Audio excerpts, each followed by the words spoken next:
थोड़ा सा हमें ध्यान देना है। क्या ध्यान देना है उस चीज पे भी हम लोग थोड़ा सा गौर करते हैं। हालांकि ये तो हमारे पास पहला क्वेश्चन दिया गया है, the vector A vector B vector C vector are represented by the side of triangle, यानी कि A vector B vector C vector एक ट्रायंगल की साइड को रिप्रेजेंट करते हैं। तो हमें ऐसा प्रूव करना है कि A vector plus B vector plus C vector equal क्या रहा होगा, 0।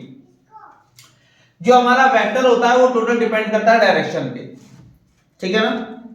एक डायरेक्टली तुम्हें तरीका बता दें, जैसे कहा गया एक हमारे पास ये ट्रायंगल है, हालांकि ट्रायंगल ये वाला क्वेश्चन था, इसी को हम लोग पहले फिनिश करते हैं। हमने यहां कह दिया ए बी और सी, ठीक। और वो क्या क्या रहा था, ये रिप्रेजेंट करते हैं A vector B vector C vector को, वो भी किसमें, टेकन ऑर्डर में, कंटिन्यू एक ऑर्डर है। तो कंटिन्यू एक ऑर्डर है तो हमने कहा इसको कह दिया गया क्या, ए वेक्टर, इसको कह दिया गया क्या, बी वेक्टर, और इस तरफ कहा गया कितना, सी वेक्टर। इतनी बात समझ में आ गई। हमें क्या प्रूव करना था, हमें ये प्रूव करना है कि A vector B vector C vector जो होगा वो 0 होगा। यानी कि ए वेक्टर का मतलब हमने लिखा क्या, A B vector, plus B vector का मतलब क्या हो गया, B C vector, plus C A vector. इतनी बात समझ में आ गई।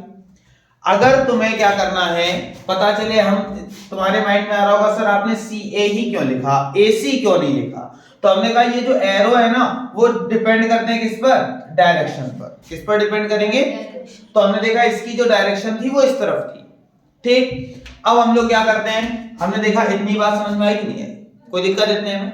अब क्या किया, इतने को लिखते हैं। इतना क्या है, तो हमने देखा ए बी प्लस, तो हमने देखा ए से लेकर बी जा रहे हैं, बी से लेकर सी जा रहे हैं, तो हम डायरेक्ट ए से सी भी तो जा सकते हैं, नहीं यही बात समझ आई कि नहीं आई। लेकिन यहां ए सी तो है ही नहीं, ये एरो लगा हुआ है इस तरफ, यानी कि इस तरफ हम जा ही नहीं सकते।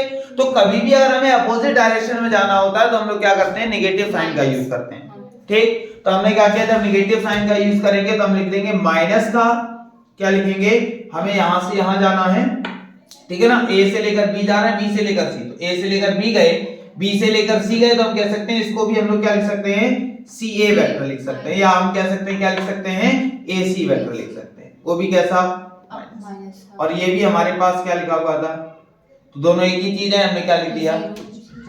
बात समझ में आएगी, कोई दिक्कत इतने में, क्लियर, ठीक है। अब हमने बात की इसी यहीं पे अगर हम लोग कहते ये एरो जस्ट ऐसे ना होकर क्या होता, अब थोड़े से क्वेश्चन को हम लोग चेंज करते हैं। क्या चेंज किया, हमने कहा ये हमारे पास ए हमने कहा यहीं पे है जैसा है, ए ये रहा, बी ये रहा, और सी ये ऐसे होता, ये ऐसे होता, और ये भी ऐसे ही होता, ठीक है ना। तो आंसर हमारा चेंज हो जाता। कैसे चेंज होता, हम लोग क्या लिखते, सबसे पहले तो A B plus B C plus C A लिखते। तो हम यहां देखते A B plus B C plus C, तो सी ए तो लिख नहीं सकते, उल्टा जाना, तो क्या लिखेंगे, ए सी, ठीक है ना। अब हमने यहाँ पे देखा A B plus B C, तो ए से लेकर बी जा रहे हैं, बी से सी जा रहे हैं, तो डायरेक्ट हम लोग ए से सी नहीं लिख सकते, हाँ। तो हम इन दोनों को क्या लिख देते, ए सी, और ये हमारे पास पहले से ही क्या था, ए सी, तो हमने देखा ए सी प्लस ए सी कितना हो जाता।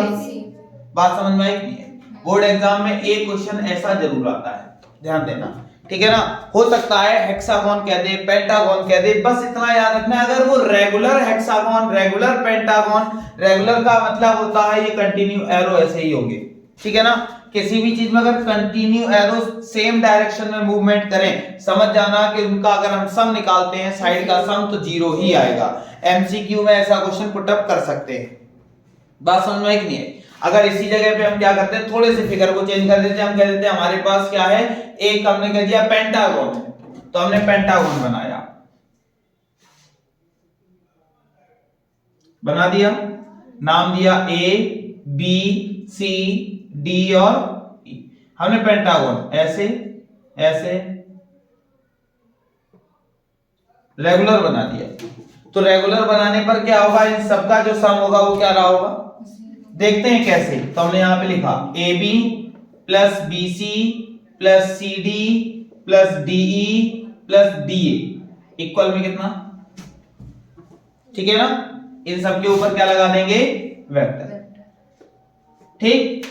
अब ये 0 कैसे होंगे उनको भी देखते हैं। हमने देखा हमारे पास क्या है, ए बी है और तो ए से लेकर बी जा रहे हैं, बी से लेकर सी। अगर हम चाहें तो डायरेक्टली यहां नहीं जा सकते, जा सकते हैं ना, डायरेक्टली एक लंबी लाइन खींच ली हम लोग, कहां जा सकते हैं, ए से लेकर, तो यहां से यहां तक हमने क्या लिख दिया, A C vector plus C D vector plus D E vector plus D A vector. Clear.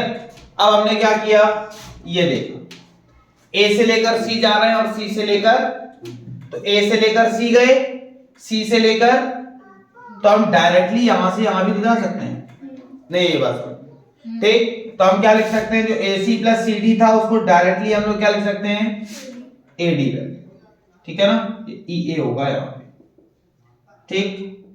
अब ध्यान देना, अब हमने क्या किया, AD vector plus DE vector और प्लस EA वेक्टर, इतनी बात समझ में आ गई।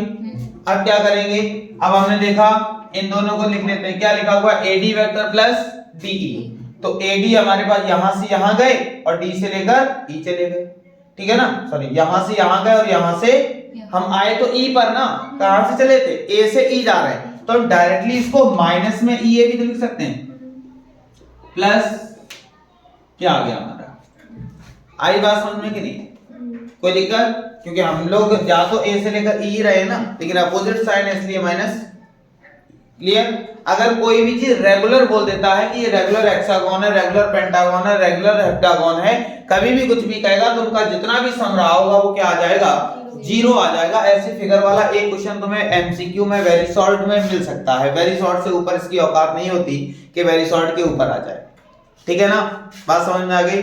आगे बढ़ते हैं हम लोग।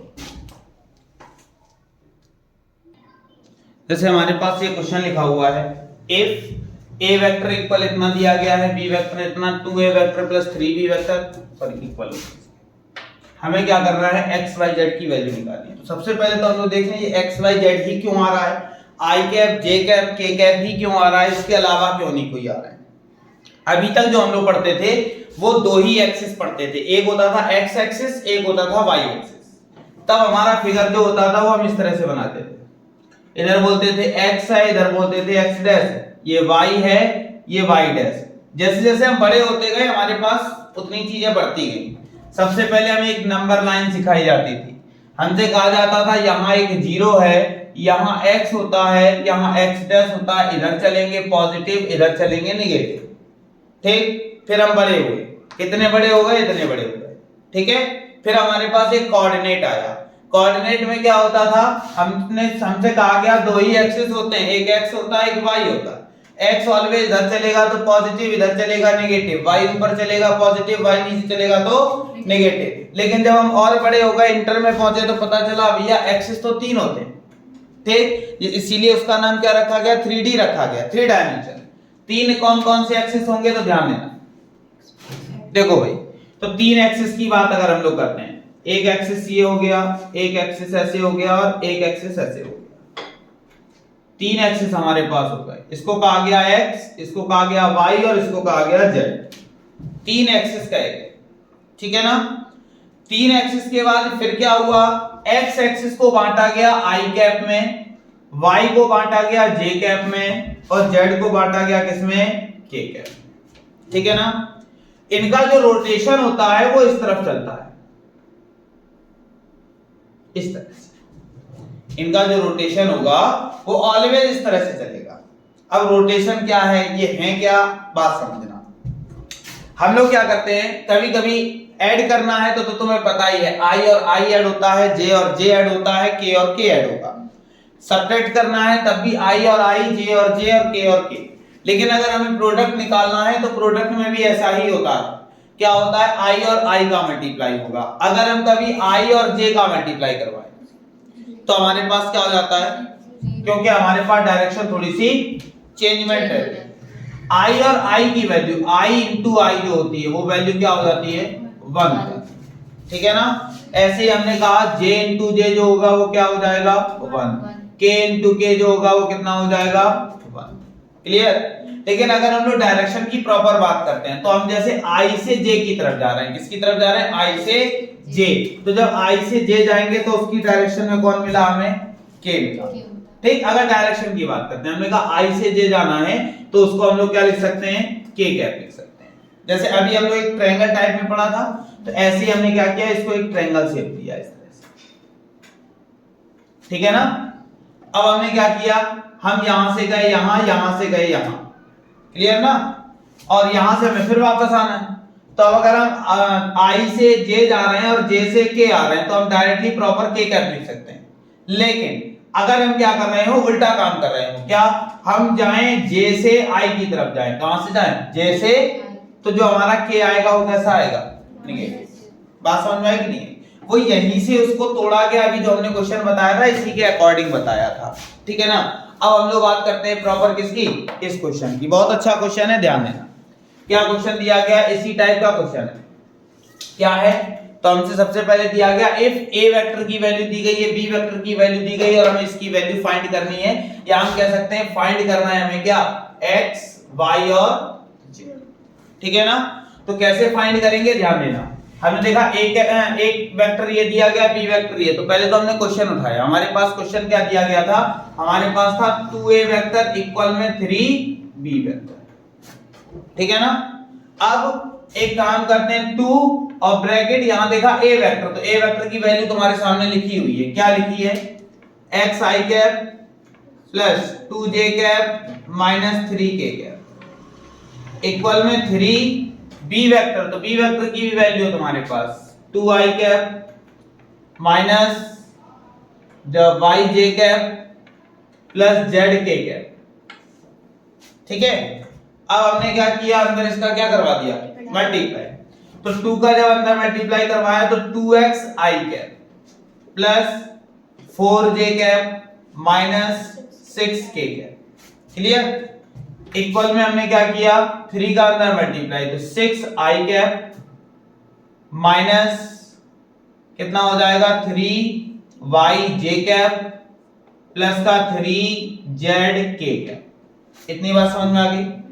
इसके बाद हमने क्या किया, कंपेयर करवा दिया, क्या करवाया, कंपेयर। तो i और i वाला j और j वाला k, और तो हमने देखा i ये लिखा और ये लिखा, तो हमने यहां लिखा 2x i कैप और इक्वल में कितना 6 i कैप, i से i क्या हो गया, कैंसिल।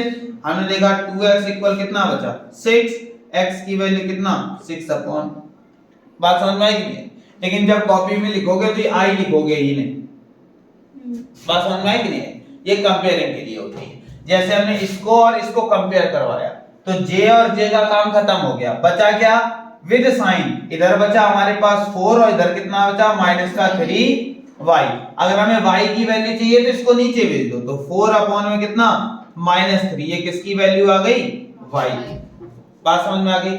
उसके बाद फिर हमने देखा ये 6k कैप है और यहाँ कितना लिखा है, तो हमने देखा k से, तो k का काम खत्म हो गया, इधर बचा माइनस का 6 और इधर कितना बचा 3z, नीचे भेजा तो -6 अपॉन 3 इक्वल में कितना बचा z, कैंसिल करेंगे तो z की वैल्यू कितनी आ गई -2। बात समझ में आएगी, कोई दिक्कत। एक्सरसाइज देखोगे इस तरह के क्वेश्चन तुम्हारे पास 3 दिए गए तुम्हारी एक्सरसाइज में, बात समझ में आई कि नहीं, कोई दिक्कत, नोट कर लो।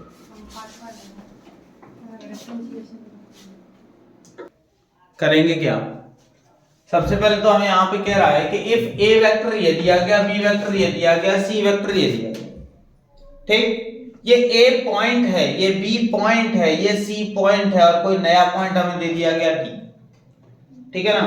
और हमसे क्या कह रहा है, कह रहा है सच दैट, हमें ये बताना है कि जो ab वेक्टर होगा cd वेक्टर होगा वो कैसे होंगे, इक्वल रहेंगे, ठीक। अब पहले बात समझना, ये abc है क्या, ठीक है। कभी कभी वैसे तो तुम्हें दिख रहा होगा तो इसको हम ऐसा भी लिख सकते हैं, 2i कैप लिख सकते हैं, चलो ठीक है, 3j कैप लिख सकते हैं, प्लस 1k कैप लिख सकते हैं, ठीक है ना। और 1 लिखते नहीं तो केवल k कैप, ठीक। इसको हम लोग 2i कैप लिख सकते हैं, प्लस 3j कैप लिख सकते हैं, प्लस 3k कैप लिख सकते हैं, ठीक।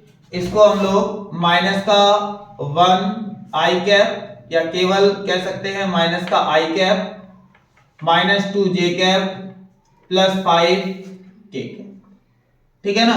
तब ये ABC नहीं रहेंगे, उसका रीजन, ठीक है, क्या रीजन है ध्यान देना। जैसे हमें एक इस तरह से कोऑर्डिनेट हमने बनाया, ठीक है ना, ठीक। कोऑर्डिनेट बनाया, हमसे कहा गया जैसे नॉर्मल जनरल से छोटी सी बात करते गए, हमसे कहा गया -2, -4 या हमसे कह देगा 2, 4 दिया गया, एक 4, 2 दिया गया। ठीक, तो हमने देखा -2 एक्स एक्सिस में यहां रहा होगा, यही तो रहा होगा, यहां 1 रहा होगा, यहां -2, तो इसको हमने ए बोल दिया। और ये 4, तो 4 हमने कहा यहां कहीं रहा होगा। ठीक, अगर हमें क्या करना है, इन दोनों के बीच की डिस्टेंस निकालनी है। कैसे निकालोगे, कितनी डिस्टेंस होगी, कितनी डिस्टेंस होगी, ये ए पॉइंट है, ये बी पॉइंट है, कैसे निकालोगे, कितनी डिस्टेंस है? हमने कह दिया यहां -2 लिखा हुआ है, इन दोनों इनके बीच में कितने की डिस्टेंस होगी, 6 की होगी। तो हमने एक काम किया, अगर अच्छा चलो ठीक है, 6 तुमने कैसे काउंट किया, तुमने काउंट किया -2 था, फिर -1 आया, फिर 0 आया, फिर 1 2 3 इस तरह आया। अगर हम डायरेक्टली देखें, अगर b में से a माइनस कर दें तो b कितना था 4, माइनस किया कितना -2, तो हमने देखा 4 + 2 डायरेक्टली कितना आ गया 6। नहीं बस आ गई ना। तो कभी भी ऐसे पॉइंट दिए जाए, तो ये ओरिजिन होता है, कोई भी पॉइंट होता है वो कहां से होकर जाता है, ओरिजिन से होकर जाता है। तो हमारे पास यहां से यहां तक की डिस्टेंस पता थी ना, ये तो नहीं बस ये पॉइंट दिया गया, यहां से यहां तक की डिस्टेंस पता है, तो अब इसका प्रॉपर नाम दे देंगे। पहले वाले का नाम OA, दूसरे वाले का OB और तीसरे वाले का OC। नहीं बस आ गई ना।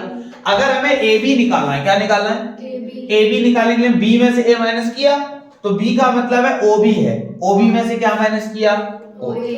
नहीं बस आ गई ना। अब करेंगे क्या, ध्यान देना, हमें क्या कह रहा था, AB and CD are equal. पहले पूरी बात को समझना, कह रहा था ये पॉइंट दिए गए, A पॉइंट है, B पॉइंट है, C पॉइंट है, कह रहा है फाइंड D हमें फाइंड करना है। कब फाइंड करना है, कह रहा है सच दैट जब क्या दिया गया हो, AB वेक्टर इक्वल हो किसके, CD वेक्टर के। तो हमने एक काम किया, यहां पे लिखा AB वेक्टर इक्वल कर दिया किसके, CD वेक्टर। ठीक, अब AB वेक्टर निकलेगा कैसे, अभी ये भी निकालना सिखाया हमने। कभी भी AB वेक्टर निकालना हो तो हम लोग क्या करते हैं, OB vector minus OA vector. नहीं ये बात समझ में, अभी निकाला कितने पॉइंट होंगे, कितनी डिस्टेंस होगी, क्लियर। तो हमेशा याद रखो, जैसे ये दिया गया है तो बगल वाले लास्ट वाले को देखो क्या दिया गया है, B, तो क्या कर देंगे OB माइनस OA। तो ऐसे ही यहां पे भी तो करेंगे भैया, क्या कर देंगे OD वेक्टर माइनस OC। नहीं यही बात आ गई ना। कभी भी हमें कोई भी ऐसे नॉर्मल पॉइंट दे दिए जाए, कोई पॉइंट दिए जाए, ये जब हम लोग निकालते हैं तो उसके बीच की या तो डिस्टेंस आती है या कोई ना कोई पॉइंट निकलता है। लेकिन अगर कभी भी हमें इस तरह से पॉइंट दिए जाए और हमसे कहे ABCD कुछ भी निकालना है, तो याद रखोगे पहला काम हमारा यही होगा, इंपॉर्टेंट काम है ये, ठीक है ना। क्योंकि कोई भी पॉइंट होगा वो ओरिजिन से ही होकर जाता होगा, चाहे वो x एक्सिस रहा हो, y एक्सिस रहा हो या z एक्सिस रहा हो, ठीक है ना। अब 2 चलेगा तो तुम ओरिजिन से तो काउंट करते हो 1 यहां 2 यहां, क्या ऊपर से काउंट करते हो 1 2 नहीं करते ना, हमें यहीं से काउंट करना होगा, ठीक है। उसके बाद आगे बढ़ते हैं, इतनी बात समझ में आ गई। अब हमें D तो बिल्कुल पता ही नहीं है, D है कौन, पता है क्या, नहीं पता। लेकिन दिक्कत ये है, अब हम लोग मैथ के स्टूडेंट हैं, नहीं पता होता फिर भी पता करना है, और नहीं पता है तो फिर लेट। हमें पिताजी की उम्र पता नहीं होती लेकिन लेट करके निकल आती है। और 90% ऐसा तुम लोगों से होता है कि पिताजी की उम्र 10 साल निकलती है, बेटे की उम्र 40 साल निकलती है। होता है कि नहीं होता, वो 90% केस होता है, क्योंकि तुम लोग हमेशा अपोजिट मल्टीप्लाई करते हुए चले जाते हो। तुम्हें लगता है पिताजी बड़े हैं तो पिताजी का डबल कर दो, पिताजी का। लेकिन हमेशा याद रखो उन क्वेश्चन में जितना भी होगा, अगर हाफ कह रहा है, डबल कह रहा है, ट्रिपल कह रहा है, तो हमेशा सन की एज में किया जाता है। चलो उसको हमें अब तो मान लो है ही नहीं हमारे में, तो क्या करना, लेकिन फिर भी आप ध्यान देते हैं। अब हमारे पास D तो है ही नहीं, D नहीं, D तो पूछा है तो D को नहीं लेट कर सकते, किसको लेट करेंगे, OD, ठीक है ना। OD निकल आएगा तो सारा काम हो जाएगा, क्योंकि हमें तो वही कंपेयर करवाना है। तो हमने लेट किया, क्या किया, लेट OD वेक्टर। हमने कहा कौन सा लेट करूं भैया, यही सबसे आसान लगता है, क्योंकि हमारी पूरी मैथ इसी के अकॉर्डिंग चली रही है, चल रही ना। अगर शायद XYZ ना होते तो मैथ ना होती।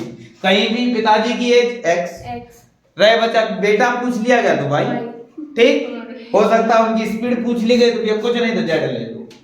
इनके अलावा बहुत ही काम है जो A और B लेट किया जाए। क्वेश्चन में भी नाम भी दे दिए जाते हैं, A की एज इतनी है, B की एज इतनी है, उनमें कोई नाम ही नहीं मिलता रखने के लिए, तो वही काम है, नॉर्मल जनरल से एक बात है। तो हमने क्या किया, OB माइनस OA निकालते हैं, तो हमें OA ये रहा, OB ये रहा, डायरेक्ट माइनस किया जाए, कर लोगे ना डायरेक्ट, ठीक है, बहुत होशियार बच्चे हो, ध्यान देना। हमने क्या किया, माइनस 2i में से 2i माइनस किया, कितना आएगा, माइनस 2i में से 2i माइनस किया तो माइनस का 4i हो गया, ठीक है। 3i में से 3i गया, सॉरी 3j में से 3j जाएगा 0, k से हमें मतलब है, तो 3k में से कितना गया, 1k गया, तो हमारे पास कितना बचा, 2k, इक्वल लिख दिया। फिर देखा OD माइनस OC, अब OD ये रहा, OC ये रहा, केवल माइनस करवाना है, तो हमने देखा भैया x में से i माइनस करना है, बहुत कठिन क्वेश्चन, x में से i माइनस करना है, कैसे माइनस करेंगे, बहुत आसान, x में से i माइनस करो, i का मतलब 1, इनके आगे कुछ नहीं लिखा होता तो 1, ठीक है ना, तो i और i तो दोनों में सेम, अब x में से 1 माइनस करना है, आसानी से हो जाएगा, x माइनस करना है, माइनस का 1 तो प्लस 1 हो जाएगा, और यहाँ बाहर लिख दो कितना, i, आगे बात समझ। उसके बाद हमने देखा y क्या में से ये माइनस करना है, बहुत आसान है भाई, y में से माइनस किया तो प्लस 2 हो जाएगा, क्या हो जाएगा, j, ठीक है ना, प्लस अब z में से ये माइनस करना, इससे तो आसान हो ही नहीं सकता, उसके बाद ठीक है, और दोनों चीजें तो हमें क्या करना है, केवल और केवल इक्वल करवा देना है, कंपेयर करवा देना है, तो कंपेयर करवाने पे i वाला तो i दिख रहा है, बहुत आसान, देखा i यहां भी, वो लिखते नहीं है, बाकी जो बचा क्या बचा, और इधर क्या बचा, 1 को उधर ले गए, क्लियर, बात समझ में आ गई, ठीक है। उसके बाद फिर क्या किया, हमने देखा इधर तो j है, इधर तो है नहीं, बहुत खतरनाक क्वेश्चन है, j है ही नहीं है, कोई बात नहीं, इक्वल में क्या कर दोगे, 0, जब नहीं है तो हमने यहाँ लिख दिया y प्लस 2, और इक्वल में 2 को उधर ले गए, तो y की वैल्यू हमने यहाँ पे देखी, क्या देखी, -2। उसके बाद आगे बढ़ते हैं, तो हमने देखा k यहाँ भी है, k यहाँ भी है, लेकिन यहाँ देखना z - 5 है, और यहाँ हमारे पास 2 है, 5 को उधर ले गए, 7, तो ये हमारे पास x y z की वैल्यू आई, यानी कि अब ये कह सकते हैं हमारे पास OD आ गया, OD वेक्टर कितना आ गया, माइनस का 5, और वहां क्या लिखा है, i, फिर y, तो y की जगह -2 j कैप, और प्लस 7, ये तो OD आया है, हमसे OD नहीं, हमसे केवल D पूछा है, ठीक, तो OD को ही D कहते हैं, याद आया कैसे, A था तो उसको OA कह दिया, तो OD है तो ये केवल क्या होगा, D पॉइंट होगा, तो हम कह सकते हैं ये हमारे पास मात्र D है, माइनस का 5 I कैप है, -2 j कैप है, प्लस का 7 k कैप, बात समझ में आई। जितना ज्यादा तुम लोग एक एक चीज लिखोगे, इसको लिखने की कोई आवश्यकता नहीं थी, लेकिन एग्जामिनर को बिल्कुल एक एक लाइन समझ में आनी चाहिए, नंबर वो तुम्हारे सामने बहुत अच्छे नंबर देते हैं, केवल और केवल एग्जामिनर को हमें समझाना होता है, जो भी कॉपी तुम्हारी चेक करता है, बस लिखने का तरीका तुम्हारा सही है, एक बार के लिए अगर गलत भी हो जाएगा ना, तो वैसे तो चेक करेंगे, अगर गलत होगा तो गलत की जगह गलत ही किया जाएगा, लेकिन अगर फिर भी अगर कभी कभी ऐसा होता है, कॉपी चेक कर रहे हैं, होता क्या है, हम भी जैसे कॉपी चेक करते हैं बोर्ड एग्जाम वगैरह की, तो किसी का हमने क्वेश्चन देखा, शुरुआत से कॉपी देखना स्टार्ट किया, तो लगता है अरे बच्चे ने पहला क्वेश्चन सही किया, दूसरा क्वेश्चन सही किया, तीसरा, तो देखते हैं 10-15 क्वेश्चन लगातार सही हो गए, तो माइंड में ये छवि बन जाती है, सामने वाला लड़का जो भी होगा वो बहुत अच्छा होगा, उसने इतने क्वेश्चन अच्छे किए। फिर क्या किया जाता है, जब हम आगे बढ़ते हैं, लेंथी क्वेश्चंस पे पहुंचते हैं, तो देखते हैं कि हाँ उसने लगभग 4-5 लाइनें सही की हैं, फिर नीचे निगाह नहीं मारते, क्यों, क्योंकि आगे के 10 क्वेश्चन सही थे तो ये भी सही होगा, हटाओ चेक करो, आगे बढ़ते हैं, ठीक है ना, ये माइंड में सेट हो जाता है। और अगर पता चला शुरुआत में तुमने खिचड़ी पोत दी है उसमें ढंग से, ऐसा लिखा है समझे नहीं आ रहा है, तो समझ जाते हैं इससे गिना कोई है नहीं, भले फिर नकल करके तुमने बहुत अच्छा कर लिया हो, ठीक, तो सही क्वेश्चन भी काट देंगे, क्योंकि तुम्हारी इतनी हिम्मत तो है नहीं कॉपी रीचेक करवाओ, क्योंकि तुम्हें उम्मीद से ज्यादा नंबर मिल जाते हैं, प्रॉब्लम ये है कि उम्मीद नहीं होती, उससे ज्यादा तुम्हें नंबर मिल जाते हैं, हाई स्कूल में यही हुआ होगा, ऐसी बात नहीं कि ना हुआ, अच्छा कोई बात नहीं, लेकिन फिर अच्छा हाई स्कूल में पेपर नहीं हुआ, तुम लोग तो मतलब उम्मीद से ज्यादा वैसे ही मिल गए हैं, ठीक, तो सेम हम कह रहे हैं इसमें भी क्या होता है, उम्मीद से ज्यादा नंबर मिल जाते तो बच्चा खुद ही रीचेक नहीं करवाता, जिसको उम्मीद से ज्यादा नहीं मिलती, जिसको लगता नहीं हमने सही किया था, हमारी राइटिंग गंदी थी, टीचर ने काट दिया वो, तो कुछ लोग कॉपी भी निकलवा लेते हैं, तो इस वजह से टीचर ध्यान से ही चेक करते हैं, लेकिन हमने कहा ना कि फिर क्या लगता है जब आधी कॉपी देखते हैं बहुत अच्छी चेक हो रही है, एक आध क्वेश्चन में फिर इतना ध्यान नहीं देते, देखते हैं 6 स्टेप सही है यानी कि बच्चा बढ़िया है, इतने क्वेश्चन सही कर रहा है, जरूर थोड़ी ये वाला गलत कर दिया होगा। कभी कभी हम ही लोग डाउट में आ जाते हैं, हो सकता है हम ही गलत हो, कुछ गलत तो नहीं कर रहे क्योंकि बच्चे ने इतने सही किए, एक क्वेश्चन गलत नहीं करेगा, ठीक है। फिर हम लोगों को खुद सोचना पड़ता है, हो सकता है बच्चा सही हो, तो उसका फिर हमें चेक करना पड़ता है। बहुत सारी कंडीशंस होती हैं, फिलहाल हम लोगों को क्वेश्चन पे ध्यान देना है। क्वेश्चन में क्या दिया गया था, कह रहा था find the value of a plus B, हमें क्या करना है a प्लस बी की वैल्यू निकालना है। कह रहा इफ द पॉइंट a इतना दिया गया, b इतना दिया गया, c इतना आर कोलिनियर। तो पहले तो हम लोग कोलिनियर का मतलब समझते हैं। तो जब कभी भी बचपन में क्लास 10th में या 9th में तुम लोगों ने कोलिनियर पढ़ा होगा, तो कोलिनियर की फॉर्म दो तरह से हम लोग सॉल्व करते थे, ठीक है ना। एक हम लोगों ने डिस्टेंस फार्मूले से सॉल्व किया था और दूसरा हम लोगों ने एरिया ऑफ ट्रायंगल। अगर हमारा एरिया ऑफ ट्रायंगल 0 आता था तो हम कह देते थे कोलिनियर, और डिस्टेंस फार्मूले से हम लोग 3 पॉइंट दिए होते थे, ए और बी निकालते थे, फिर क्या निकालते थे, ए और सी निकालते थे, ठीक। कोलिनियर का मतलब होता है एक सीधी रेखा में होंगे, तीनों पॉइंट क्या होंगे, एक सीधी लाइन में होंगे। जैसे हमने ऐसे बोल दिया, हमने कहा ये कोई ए पॉइंट है, ये कोई बी पॉइंट है, ये कोई सी पॉइंट है, ठीक है ना। हो सकता है यहां से यहां तक की डिस्टेंस उसकी 3 हो, और हो सकता है यहां से यहां तक की डिस्टेंस उसकी कितनी हो, 6 हो, ठीक है ना। एक ही लाइन में तो है। एरिया ऑफ ट्रायंगल तब लगाते थे जब हमें 0 प्रूव करना होता था, लेकिन इसमें क्या करेंगे, अब एक ही लाइन में है तो हम ऐसा लिख सकते हैं कि जितनी हमारी ए बी है, फिर लिखेंगे क्या, ए सी, और यहां क्या लिख देंगे, नहीं ये बस कोई दिक्कत, ठीक है ना। या फिर अगर 3 को इधर से हटाते हैं तो 1/3 नहीं है, बात आ गई ना। यानी कि हमारे पास जो स्टार्टिंग की डिस्टेंस होती है वो लास्ट वाले डिस्टेंस के किसी ना किसी टाइम्स होती है, 1 टाइम्स हो, 2 टाइम्स हो, 3 टाइम्स हो, कोई भी टाइम्स हो। बात समझ में आई? तो एक काम करते हैं, पहले हम लोग क्या निकालते हैं, ए बी निकालते हैं। क्या निकालते हैं, ए बी, और फिर क्या निकाल लेते हैं, ए सी। वो तो हम लोग निकाल ही सकते हैं। ये पॉइंट दिए जाते हैं, ये हमारे पास ओ ए होता है, तो ओ ए वेक्टर हमने लिख दिया, कितना दिया गया है, 2i कैप प्लस ए जे कैप प्लस 3k कैप। और हमने देखा ओबी वेक्टर, तो ओबी वेक्टर हमारे पास कितना है, 3i कैप है, माइनस का 5j कैप है, प्लस का bk कैप है। उसके बाद ओसी वेक्टर हमने देख लिया, कितना दिया गया है, माइनस का i cap plus 11j cap plus 9k cap.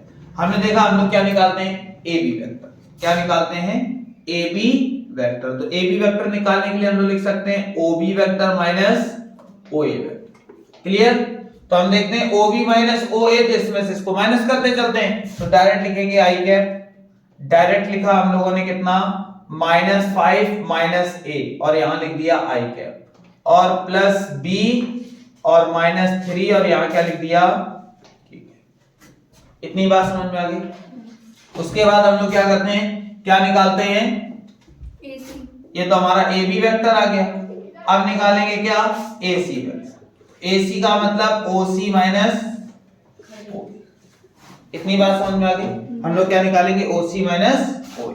तो OC माइनस OA, तो हमने देखा OC ये है, ये रहा, तो इसमें से ये जाएगा तो माइनस का 3i कैप हो जाएगा, इसमें से ये माइनस करेंगे तो हो जाएगा 11 माइनस A, और यहाँ हो जाएगा j कैप। उसके बाद 9 में से 3 जाएगा तो बचेगा 6, और क्या लिख देंगे, k कैप। ये किसकी आ गई, AC, ठीक है ना। फिर हमें पता है, क्या पता है कि हमारे पास जो AB वेक्टर होता है वो किसी ना किसी टाइम क्या होता है, किसी ना किसी, हो सकता है 2 टाइम्स हो, 3 टाइम्स हो, हमें पता ही नहीं। तो कोई भी एक अल्फाबेट हमने कह दिया लैम्डा लिख दिया यहाँ पे, यानी कि इतने टाइम्स क्या होगा, AC वेक्टर होगा। क्लियर? कोई दिक्कत इतने में? अब बस सबकी वैल्यू पुटअप करनी है, क्वेश्चन सॉल्व। AB वेक्टर, तो AB वेक्टर की value I cap plus -5 minus A j cap plus B minus 3k cap equal कर देंगे, क्या कर देंगे, लैम्डा AC वेक्टर। तो AC वेक्टर हमारे पास माइनस का 3i कैप है, plus 11 minus A j cap है, उसके बाद प्लस का 6k कैप। इतनी बात समझ में आ गई। अब करेंगे क्या, ध्यान देना, हमने देखा इधर तो जैसा लिखा है i कैप है प्लस -5 माइनस ए जे कैप प्लस बी माइनस 3 के कैप इक्वल लैम्डा को अंदर भेज दिया। तो जब हमने लैम्डा को अंदर भेजा तो हमने देखा माइनस का 3 लैम्डा आई कैप, लैम्डा को और अंदर भेजा प्लस 11 माइनस ए लैम्डा जे कैप प्लस 6 लैम्डा के। इतनी बात समझ में आ गई। अब हम लोग कंपेयर करवाते हैं। तो आई कैप के साथ क्या लिखा हुआ है, तो आई कैप से आई कैप खत्म, यहां बचा 1 और इधर बचेगा कितना माइनस का 3 लैम्डा। क्लियर। तो हमने देखा -3, तो यहां देखा ये किसकी वैल्यू आ गई लैम्डा। क्लियर। अब हमने देखा इसको और इसको कंपेयर करवा लेते। तो हमने देखा यहाँ j है और यहाँ लैम्डा भी है और j भी है, तो j से तो j कैंसिल हो जाएगा, बचेगा -5 माइनस a और इक्वल में 11 माइनस a और यहाँ लिख दिया लैम्डा। नहीं ये बात समझ आ गई ना। अब क्या करेंगे, तो -5 minus a equal 11 minus a और लैम्डा की वैल्यू -1/3 अभी अभी निकाली, ठीक है ना। तो 3 को इधर ट्रांसफर कर देंगे और माइनस को अंदर मल्टीप्लाई करवा देंगे। जब हमने 3 को इधर ट्रांसफर किया तो -15 हो गया और माइनस का 3a हो गया। जब अंदर माइनस ट्रांसफर हुआ तो -11 हो गया और प्लस का a हो गया। इतनी बात समझ में आ गई। a और a एक तरफ कर लेते हैं और डिजिट एक तरफ। तो हमने देखा -15 हो गया, 11 को इधर ले आए तो +11 हो गया और यहाँ देखा a और प्लस में कितना हो गया 15 में से ये जाएगा तो -4 बचेगा और यहाँ कितना हो गया 4a। तो a की वैल्यू कितनी आ गई हमारे पास -1। कोई दिक्कत। ऐसे ही अब हम लोग देखते हैं ये और ये दिख रहा है। तो हमने देखा क्या दिख रहा है, b -3 इक्वल में 6 लैम्डा और k कैप से k कैप तो खत्म हो चुका है, बस लैम्डा की वैल्यू रखनी है। तो b -3 इक्वल 6 लैम्डा की जगह -1/3 से ये 3 कैंसिल कितना बचा, तो b -3 इक्वल में माइनस इसको उधर ले गए तो b की वैल्यू हमारे पास कितनी आ जाएगी। हमें क्या चाहिए था, हमें चाहिए था a प्लस, तो a की वैल्यू -1 b की वैल्यू +1, तो हमारे पास रिजल्ट कितना आ गया, आया कि नहीं। कोई दिक्कत, नोट कर लो।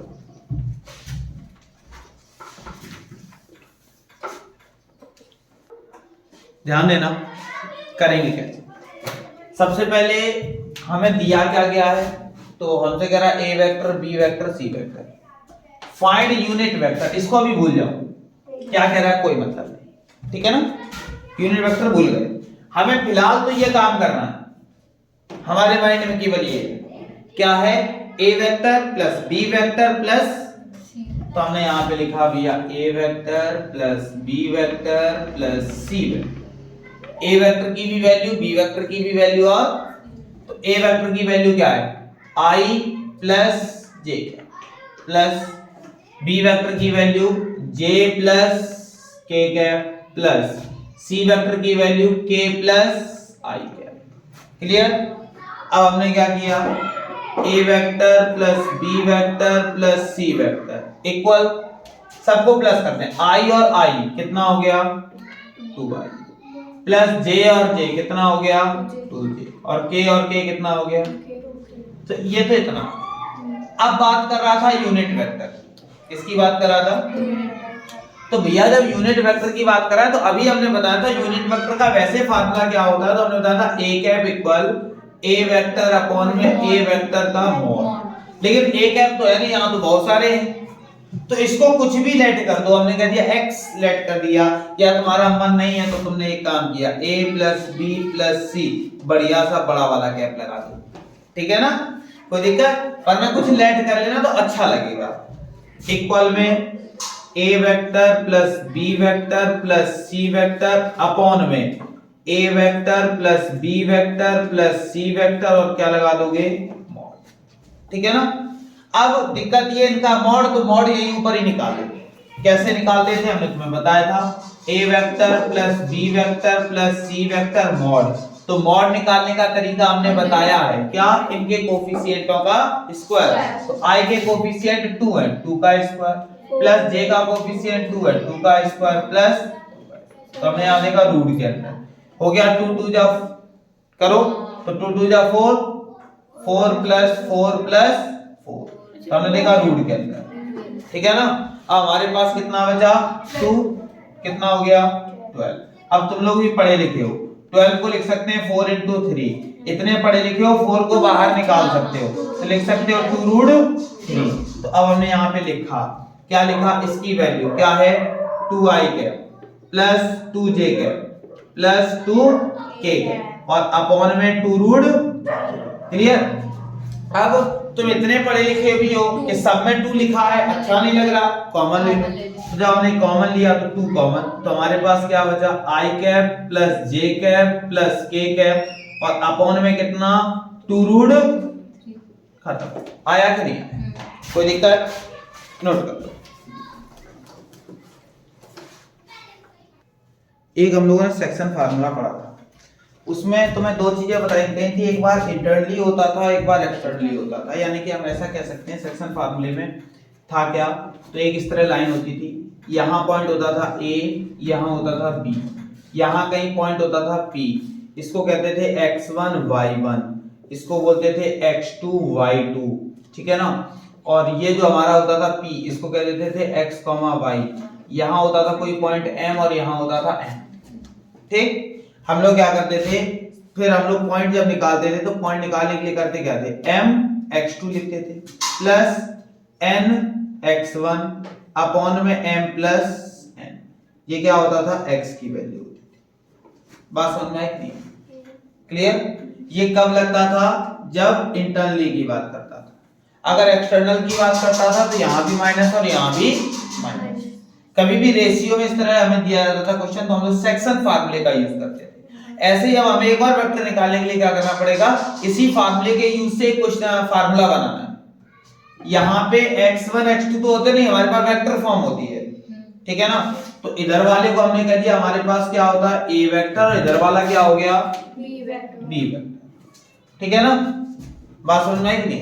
इधर a वेक्टर होता है, इधर क्या होता है, रेशियो सेम ऐसे ही रहते हैं। और हमें इस तरह वेक्टर निकालना है, तो वेक्टर निकालने के लिए क्या करेंगे, हमने कह दिया कोई भी वेक्टर निकालना है, हमने कह दिया ए बी वेक्टर निकालना है। क्या निकाल दिया, ए बी वेक्टर। कैसे निकालेंगे, तो हम सीधे सीधे लिखेंगे भाई, क्या लिखेंगे, m के साथ क्या लिख देंगे b वेक्टर प्लस n के साथ क्या लिख देंगे a वेक्टर अपॉन में m प्लस n। आया कि नहीं आया? ये कब लगाएंगे, इंटरनल में। अगर एक्सटर्नल होता तो क्या लिख देते, m b vector minus n a vector upon में। क्लियर। बात समझ में आई नहीं? अब एक और क्वेश्चन इसी टाइप के देख लेते हैं। ये सेक्शन फार्मूले से ही क्वेश्चन बनता है, और से नहीं आया है। पूरी हमारी जो आई है कह सकते हैं वेक्टर, वो टोटल डायरेक्शन पर डिपेंड है, लेकिन कोऑर्डिनेट ज्योमेट्री से ही रिलेटेड है। क्योंकि कोऑर्डिनेट ज्योमेट्री में हम लोग 2 एक्सिस पढ़ते थे, एक x एक्सिस एक y एक्सिस। लेकिन जो हमारी ये आई है वेक्टर, वो भी 2 एक्सिस, लेकिन अब एक एक्सिस बढ़ गया है। कितने हो गए हैं, 3 हो गए हैं। तो है तो वही चीज है ना, ठीक है ना। अगर तीसरा पॉइंट दिया होता तो तीसरा रेशियो आ जाता, तो हमें उससे कोई लेना देना नहीं होता है। अब आगे बढ़ते हैं, ध्यान देना। तो इस तरह से हमें 2 दिए गए हैं, एक वेक्टर हमारे पास ये, एक वेक्टर हमारे पास ये, रेशियो भी दिया गया। तो जो रेशियो होगा वो m रेशियो n का होगा, ठीक है ना। और ये जो होंगे, इसको कुछ भी कह दो, हमने कह दिया प्रॉपर a b में दे रखा है, तो इसको कैपिटल A वेक्टर, इसको क्या बोल दो, कैपिटल B वेक्टर। पहले इंटरनल की बात कर रहा है तो इंटरनली लगा लेते हैं, ठीक। तो इंटरनली के लिए हमने बताया था पोजीशन वेक्टर निकालने के लिए करते क्या है, तो पहले अगर m का यूज किया तो b वेक्टर होगा, प्लस n का यूज किया है तो a वेक्टर होगा, अपॉन में m प्लस n होगा। बस वैल्यू पुटअप करनी है, क्वेश्चन सॉल्व हो गया। कैसे, तो हमने देखा m, तो m की वैल्यू कितनी है 2, ब्रैकेट में b वेक्टर, तो b वेक्टर तुम्हारे पास लिखा हुआ है कितना 3a vector minus 2b vector, फिर प्लस n, तो n की वैल्यू कितनी है 3, a वेक्टर, तो a वेक्टर कितना है 2a vector minus 3b vector, और अपॉन में m प्लस n, तो हमने कह दिया 2 प्लस 3। अब अंदर मल्टीप्लाई करवा, ठीक है। तो अंदर मल्टीप्लाई हुआ तो कितना हो जाएगा 6a vector minus 4b vector plus 6a vector minus 9b vector और अपॉन में कितना हो गया 5। इक्वल में हमने यहां देखा 6a वेक्टर यानी कि 12a वेक्टर, 5 और 4 दोनों को ऐड किया तो माइनस का 13b वेक्टर, और अपॉन में कितना हो गया 5। यही हमारा, चाहो तो अलग अलग भी लिख सकते हो, मतलब 12/5a वेक्टर, ठीक है ना, माइनस 13/5b वेक्टर, वरना तुम यही लिखा छोड़ सकते हो। एक्सटर्नल निकाल लोगे, आसानी से निकल आएगा, नोट कर लो।